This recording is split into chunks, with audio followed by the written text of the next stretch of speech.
संपूजिकानां परिपालिकानां यतेन्द्रियाणां च तपोधनानां देशस्य राष्ट्रस्य कुलस्य राज्ञां करोति मंगलम भगवान विष्णु। नमस्कार, जय जय श्री सीताराम। आत्मीय बंधुओं, मैं पंडित आशीष वस्त लखनऊ से आप सभी प्रबुद्ध दर्शकों का बहुत बहुत स्वागत व अभिनंदन करता हूं गुरु गोचर के इस महत्वपूर्ण घटनाक्रम के विशेष कार्यक्रम में। इस वर्ष होने वाली महत्वपूर्ण ज्योतिषीय घटनाओं में एक है देवगुरु बृहस्पति का गोचर। देखिए, देवगुरु बृहस्पति को शुभ ग्रह के रूप में जाना जाता है और वैदिक ज्योतिष के अनुसार देवगुरु बृहस्पति का गोचर ये बहुत ही महत्वपूर्ण माना जाता है ज्योतिष के दृष्टिकोण से, क्योंकि लगभग 12 वर्षों के बाद देवगुरु बृहस्पति शुक्र की राशि वृषभ राशि में गोचर करने जा रहे हैं। गुरु का गोचर जहां 7 राशियों के लिए भाग्य के बंद दरवाजे खोलने का काम करेगा, वहीं 5 राशि के लोगों को थोड़ा सा सावधान रहने की जरूरत है।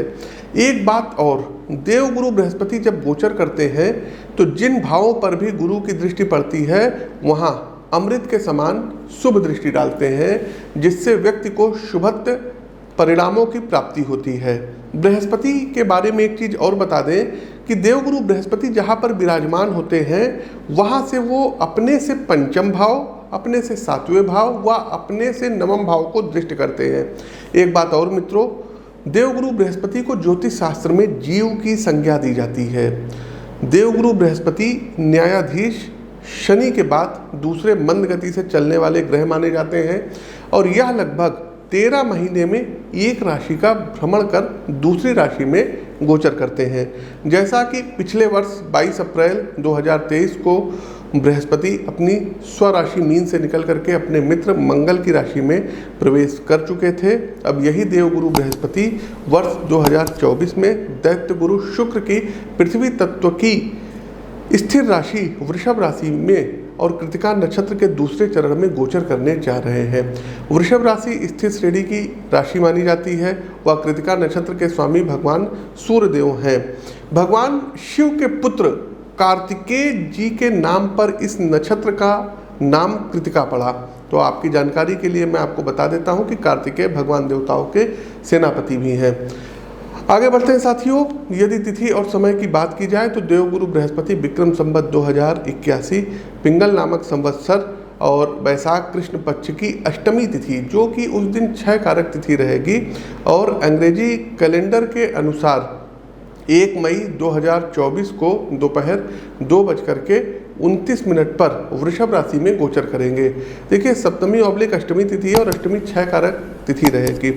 अपने गोचर के 2 दिन बाद यानी कि 3 मई 2024 को दशमी तिथि के दिन रात्रि 22:08 पर देवगुरु बृहस्पति अस्त अवस्था में आ जाएंगे और इसे बृहस्पति तारा डूबना या गुरु तारा डूबना कहा जाता है, जहां पर लगभग 1 महीने बाद 3 जून 2024 की प्रातः 3:21 पर ये अस्त अवस्था से उदित अवस्था में आ जाएंगे। जिस दौरान बृहस्पति ग्रह अस्त होते हैं उस दौरान शुभ मांगलिक कार्यों जैसे विवाह, मुंडन, यज्ञोपवीत आदि संस्कार नहीं किए जाते हैं और बृहस्पति के पुनः उदय जब हो जाएंगे तो मांगलिक कार्य फिर से प्रारंभ हो जाएंगे। वृषभ राशि में विराजमान रहते हुए देवगुरु बृहस्पति 9 अक्टूबर 2024 को प्रातः 10:01 पर वक्री अवस्था में अपनी वक्री चाल शुरू कर देंगे और उनकी यह चाल अगले वर्ष 4 फरवरी 2025 की दोपहर 1:46 तक रहेगी। बृहस्पति को शुभ और वृद्धि कारक ग्रह माना जाता है और जिन जिन भावों पर बृहस्पति की दृष्टि पड़ती है अपनी शुभ दृष्टि से उन भावों की ओर उनसे संबंधित फलों की वृद्धि करते हैं, अमृत जो है बरसाते हैं और उन फलों में पवित्रता करते हैं। तो आइए विस्तार पूर्वक जानते हैं कि देवगुरु बृहस्पति का वृषभ राशि में होने वाला गोचर सभी 12 राशियों पर क्या प्रभाव पड़ेगा। और आपकी जानकारी के लिए अवगत करा दें कि प्रस्तुत राशिफल आपकी चंद्र राशि व आपकी नाम राशि दोनों पर संयुक्त रूप से आधारित है। साथियों, यदि आप मेरा प्रोत्साहन करना चाह रहे हैं इस ज्ञानवर्धक वीडियो को अपने शुभ चिंतकों, इष्ट मित्रों के साथ, घर परिवार के सदस्यों के साथ अवश्य शेयर करें, क्योंकि सभी का कल्याण हो ये जिम्मेदारी आपकी भी बनती है। इसलिए व्हाट्सएप ग्रुप और फेसबुक पेज पर इस वीडियो को अधिक से अधिक शेयर कीजिए, शेयर रुकना नहीं चाहिए। साथ ही साथ प्रोत्साहन करने के लिए वीडियो को लाइक कीजिए, शेयर कीजिए, कमेंट बॉक्स में जय श्री राम को उद्घोष कीजिए। प्रत्येक माह हमारा दिल्ली आगमन होता है, तो जो भी दर्शक दिल्ली में हमसे मिल करके अपनी पत्रिका का विश्लेषण करवाना चाहते हैं वहाँ मिल सकते हैं, या लखनऊ में आप आकर के मिल करके अपनी पत्रिका का विश्लेषण करवा सकते हैं। साथियों, गुरु गोचर पर आगे बढ़े उससे पहले आपको बता दें कि प्रस्तुत राशिफल आपकी चंद्र राशि व आपकी नाम राशि दोनों पर संयुक्त रूप से आधारित है। अच्छा, गुरु का गोचर होने वाला है वृषभ राशि में, और इसी समय में देखिए लोकसभा का इलेक्शन चल रहा है। तो गुरु जो ग्रह हैं, चूँकि भारतवर्ष की यदि हम कुंडली देखें तो भारतवर्ष की कुंडली वृषभ लग्न और कर्क राशि की कुंडली है, तो भारतवर्ष के लिए कैसा रहेगा। दूसरा, नरेंद्र मोदी की कुंडली तुला लग्न और वृश्चिक राशि की कुंडली, उनके अष्टम भाव में गुरु जो है प्रवेश कर रहे हैं। छठे के स्वामी 8वें भाव में मोदी जी के चले गए, तो क्या कुछ होगा। तो आप लोगों को हम राजनीतिक भविष्यवाणी भी इस वीडियो में कर रहे हैं कि 4 जून को जब रिजल्ट आएगा तो आप देख लीजिएगा जो बीजेपी है ये कमबैक करेगी। भाई, तुला लग्न में छठे भाव के स्वामी जो है गुरु बनते हैं, ठीक। तीसरे और छठे भाव के स्वामी कौन बनता है, गुरु। और छठे भाव के स्वामी का त्रिक भाव के स्वामी का त्रिक भाव में जाना, छठे के स्वामी का 8वें भाव में जाना। अष्टम भाव जो होता है ये अनएक्सपेक्टेड चीज़ों का होता है, तो फिर से पुनः इनको जो है सत्ता की प्राप्ति करवाएगा और ये तीसरी बार प्रधानमंत्री बनेंगे। साथ ही साथ बीजेपी कमबैक करेगी, सत्ता में आएगी।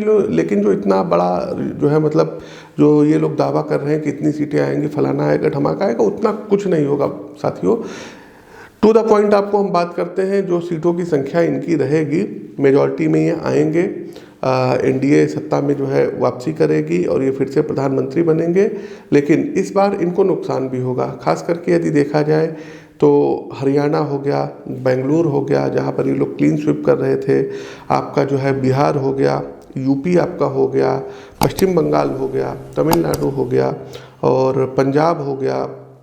तो इन सब जगहों पर थोड़ा सा इनको प्रतिकूल परिस्थितियों का अपना इनको सामना करना पड़ेगा। तमिलनाडु हो गया, तमिलनाडु में भी उतना ज़्यादा मैजिक नहीं चलेगा, तो इनको कुछ अपनी स्ट्रेटजी बदलना पड़ेगा, प्लान चेंज करना पड़ेगा। इनके जो लीडरशिप है, तो हमने कुछ लोगों को रेमेडीज़ दी है, जो हमारे पास आता है उसको उपाय देते हैं, चाहे वो पक्ष का हो चाहे विपक्ष का हो। लेकिन बीजेपी की कुंडली और नरेंद्र मोदी की कुंडली स्ट्रांग है और इसमें कोई संदेह नहीं है कि वो तीसरी बार भी जो है सत्ता में आएंगे और प्रधानमंत्री बनेंगे। आगे बढ़ते हैं कुंभ राशि। कुंभ राशि के जातक को देवगुरु बृहस्पति द्वितीय और एकादश भाव के स्वामी जो है होकर के चूँकि धन भाव के स्वामी बनते हैं और आपके लिए बहुत महत्वपूर्ण है, क्योंकि कुंडली में इनकी स्थिति आपकी आर्थिक स्थिरता के लिए महत्वपूर्ण है। वर्तमान गोचर में देवगुरु बृहस्पति आपकी राशि से चौथे भाव में गोचर करेंगे और चौथे भाव में रह करके देवगुरु बृहस्पति की पंचम दृष्टि ये आपके 8वें भाव पर, 7वीं दृष्टि आपके 10म भाव कर्म भाव पर और 9वीं दृष्टि इनकी आपके 12th हाउस अर्थात व्यय भाव पर पड़ेगी।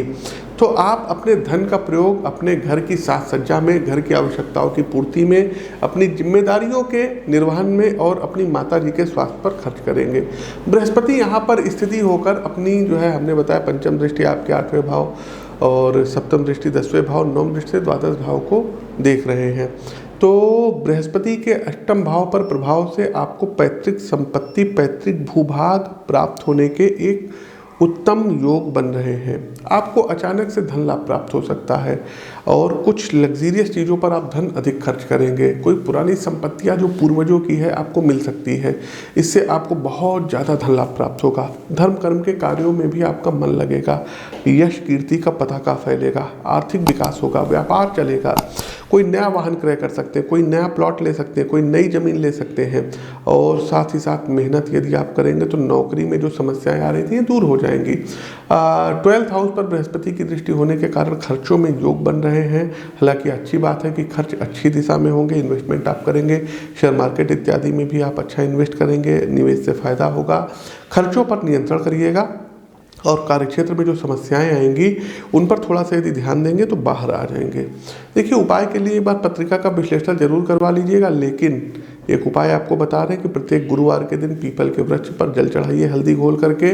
साथ ही साथ साथियों, ओम ग्राम ग्रीम ग्रोम सा गुरुवे नमः इस मंत्र का 108 बार प्रतिदिन जाप करिए और गुरुवार के दिन बुजुर्ग व्यक्तियों को, बूढ़े व्यक्तियों को भोजन कराइए। प्रिय दर्शकों, मेष से लेकर के मीन राशि तक के जातकों हमारा प्रस्तुत राशिफल कैसा लगा गुरु गोचर से संबंधित ये राशिफल, कैसा लगा कमेंट बॉक्स के माध्यम से हमें जरूर अवगत कराइए। नए हैं तो चैनल को सब्सक्राइब करिए, बेल आइकन दबाइए और इस वीडियो को अधिक से अधिक लोगों तक शेयर कीजिए। अपनी वाणी को विराम देते हुए ज्योतिष के इस मंच से मैं पंडित आशीष वत्स आप सभी प्रबुद्ध साथियों से विदा लेता हूँ। नमस्कार, राम राम।